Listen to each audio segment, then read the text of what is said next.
اور حدیث میں اس کا بھی ذکر آیا ہے کہ حضور اقدس سرور دو عالم صلی اللہ علیہ وسلم کی سنت یہ تھی، اور آپ نے اس کی ترغیب بھی دی ہے، سحری دیر سے کھاؤ، سحری دیر سے کھاؤ، یعنی جس وقت ختم ہونے والا ہے تو بالکل وقت ختم ہونے سے آخری لمحات میں جتنا آدمی سحری کھائے گا اتنا ہی افضل ہے۔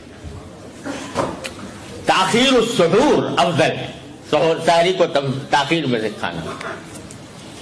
اگر کوئی آدمی پہلے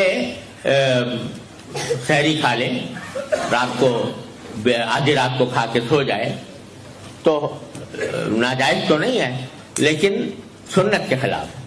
سنت یہ ہے، مستحب یہ ہے، سحری کا جو وقت ہے اس سے بہت پہلے کھا کے اگر کوئی سو جائے تو روزہ تو ہو جائے گا، لیکن سنت کے خلاف ہوگا، مستحب کے خلاف ہوگا۔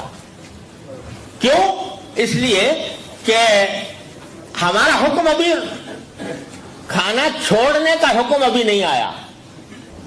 اس وقت چھوڑو کھانا، اس وقت چھوڑو جب ہمارا حکم آ جائے گا کہ چھوڑ دو، اس سے پہلے مت چھوڑو۔ اس لیے سحری میں تاخیر، سحری کے اندر تاخیر اللہ کا حکم دیا گیا۔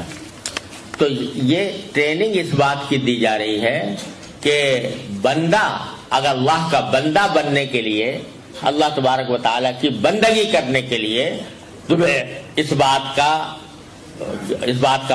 کا مظاہرہ کیا جا رہا ہے کہ جو کچھ ہے وہ اللہ تبارک و تعالیٰ کے حکم کی تعمیل میں ہے۔ جب وہ کہے کہ کھاؤ تو کھاؤ، جب وہ کہے کہ رک جاؤ تو رک جاؤ۔ اپنی طرف سے اپنی عقل سے کوئی کام نہیں کرنا، اللہ تبارک و تعالیٰ کے حکم کی تعمیل میں کرنا ہے۔